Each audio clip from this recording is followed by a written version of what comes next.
This is my 98k domestic machine, 3/4 size domestic machine next to the industrial machine, the 20U.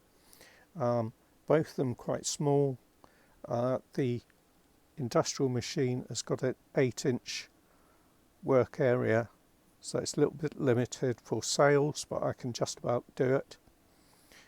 And the 98k is really just for lighter work, because that's a domestic machine. That was built in 1963 and that was built in about 1984.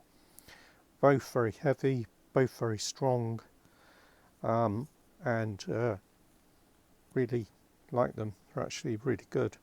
To compare the pedals and to compare the motors, so that's just a domestic motor on there, whereas the industrial machine's got a servo motor and much more powerful. I bought the 20U already assembled with a new motor, so it's been reconditioned and got a servo motor on it. Usually they've got a clutch motor which is very noisy, uses a lot of power and is too fast. You don't need it to be very quick.